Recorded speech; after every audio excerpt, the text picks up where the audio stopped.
हमारे साथ आज खास मेहमान है शेख ज़फ़रुल्लाह, जो कैंडिडेट भी है इस वक्त इंद्रवाल कॉन्स्टिट्यूंसी से, मड़वा से ताल्लुक़ रखते हैं। इन्हीं से बात करेंगे कि आज राहुल गांधी से आपकी मुलाकात हो रही है आपकी सरजमीन पर, तो कैसी एक्साइटमेंट है आपके दिल में और क्या कहना, मैसेज क्या लेके आए और क्या सुन के जाना चाहते हैं आप? नहीं, बिल्कुल एक्साइटेड तो हैं और इतने बड़े लीडर हैं और सबके दिलों पे राज करने वाले लीडर हैं, तो मुझे भी मौका मिलेगा आज उनसे मुलाकात करने का। और मैं, जाहिर सी बात है, इस छोटी उम्र में अगर मुझे मैंडेट मिला, ये उन्हीं की बदौलत मिला। और एक सीधे साधे घराने से ताल्लुक़ रखने वाले इंसान को मैंडेट मिलना, ये बहुत बड़ी बात है। और ये इंडियन नेशनल कांग्रेस में आप देखेंगे।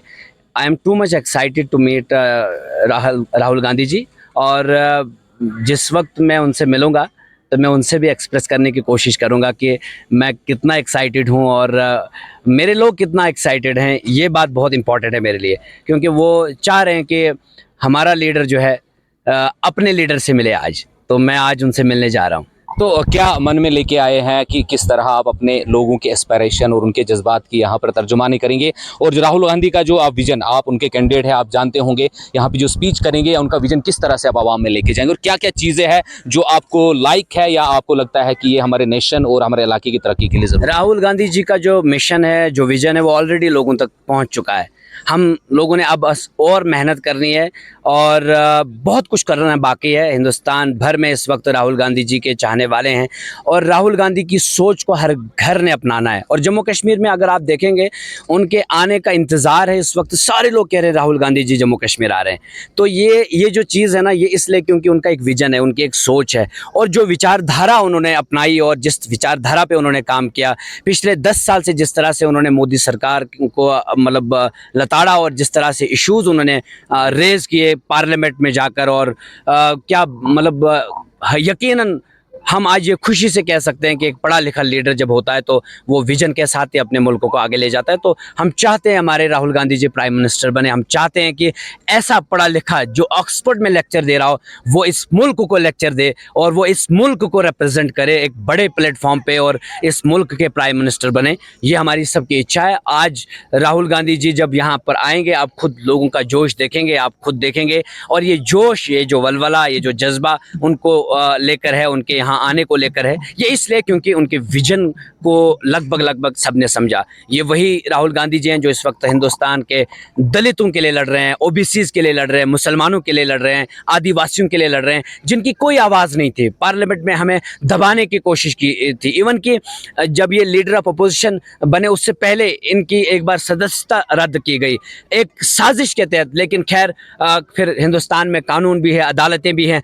अदालत में मोदी सरकार को रुस्वा होना पड़ा और उनकी सदस्यता फिर से बहाल हुई थी। लेकिन राहुल गांधी जी ने तब भी कितनी खूबसूरत बातें कही थी कि तुम कुछ भी कर लो, लेकिन हम अपनी बात से पीछे नहीं हटने वाले। और यही वजह है जो उनका स्ट्रांग स्टैंड है माइनॉरिटीज़ को लेकर, ओबीसीज को लेकर, आदिवासियों को लेकर, हिंदुस्तान को लेकर, गांधीयन हिंदुस्तान को लेकर, उस स्टैंड को लेकर हिंदुस्तान के सारे लोग उसके साथ खड़े हैं। और यही वजह है कि आज देखो, सबसे ताकतवर लीडर ऑफ अपोजिशन की हैसियत से आज वो काम कर रहे हैं और एक एक तबके की रिप्रेजेंटेशन कर रहे हैं। आपने नौजवान की भी बात की और पढ़े लिखे होने की बात की। आपका एक सफ़र भी है, मुनफरिद है, आप सोशल मीडिया पे रहते हैं, अपने अंदाज़े बयां की वजह से मशहूर है।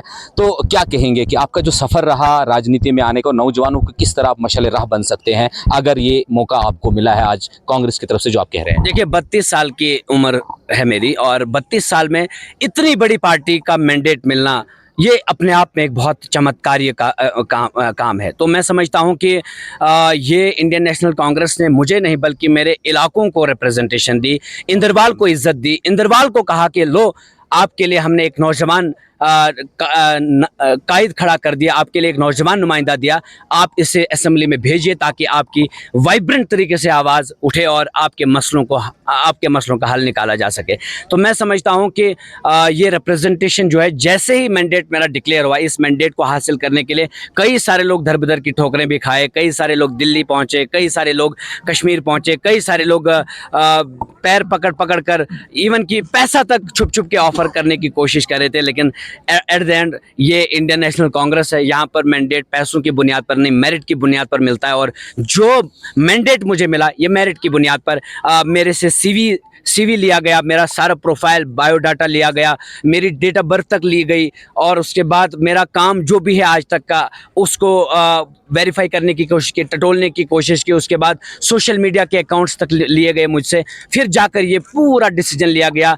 सेंट्रल जो लीडरशिप है हमारी, खास करके वेणुगोपाल जी ने, उन्होंने ये फैसला लिया, राहुल गांधी जी ने खुद चेक किया, और फिर यूथ कैटेगरी में मुझे एक नुमाइंदगी करने का मौका मिला। मैं समझता हूं कि इंद्रवाल कॉन्स्टिट्यूंसी, जिस तरह से कांग्रेस ने इंद्रवाल कॉन्स्टिट्यूंसी को इज्जत दी, उसी तरह इंद्रवाल कॉन्स्टिट्यूंसी के लोग भी कांग्रेस को इज्जत देंगे, और 10,000 वोटों से इंशाल्लाह हमारी जीत होगी। मैं नौजवानों की और सियासत की और पैसे की बात कर रहा हूँ, किस तरीके से इन तीनों को अलग करके एक नई लीडरशिप पैदा की जा सकती हालांकि देखिए, मैं हकीकत है कि मेरे जैसे जो सीधे साधे घराने से ताल्लुक़ रखने वाले लोग होते हैं, बड़ा मुश्किल होता है। मतलब आपके पास अगर वसाइल नहीं होते हैं, अगर आपके पास पैसा नहीं होता है, गाड़ियाँ नहीं होती, आप यकीन करेंगे मुझे मैंडेट भी मिला, अपनी गाड़ी आज तक नहीं, मेरे पास नहीं है। आप कहीं से भी वेरीफाई कर सकते हैं। जब मैंने फॉर्म भरा, मैंडेट मिलने के बाद जब मैंने नॉमिनेशन का फॉर्म भरा, तो उस वक्त मेरे अकाउंट में 900 थे, एक तरफ से 9 अरब वाले और एक तरफ से 900 वाले। लेकिन अल्लाह का फजल है कि एक किरदार मैंने अपनाया, और मैं तो नौजवानों से कहता हूं कि अगर आप मेहनत करेंगे, अल्लाह पर भरोसा करेंगे, अपना मेरिट तैयार करेंगे, उस पर मेहनत करेंगे, उस पर कोशिशें करेंगे,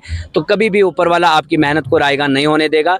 ऊपर वाला कहता है कि हक पर डटे रहो, कामयाबी की ज़मानत मैं देता हूं। तो अगर आप हक पर डटे रहे, वसाइल आपके पास ना भी हों, तब भी आपको मैंडेट मिलेगा। मैंने कहा कुछ लोग 4-4, 5-5 करोड़ लेकर चोरी छुपे मैंडेट हासिल करने की कोशिश कर रहे थे, लेकिन इंडियन नेशनल कांग्रेस ने वो चीज़ नहीं देखी। इंडियन नेशनल कांग्रेस ने, राहुल गांधी जी ने, तमाम लीडरशिप ने, चाहे तारिक हमीद कर्रा साहब हैं, हमारे विकार सुल्तान साहब ने, इन्होंने बहुत सपोर्ट किया मुझे, और इन्होंने इसी बात को लेकर सपोर्ट किया कि ये काम वाला बंदा है, इसको मैंडेट मिलना चाहिए। और यही वजह है कि आज अगर मैं यहाँ नहीं आता, तो अगर मैं यहाँ नहीं आता तो शायद मैं नाशुक्री का इजहार करता।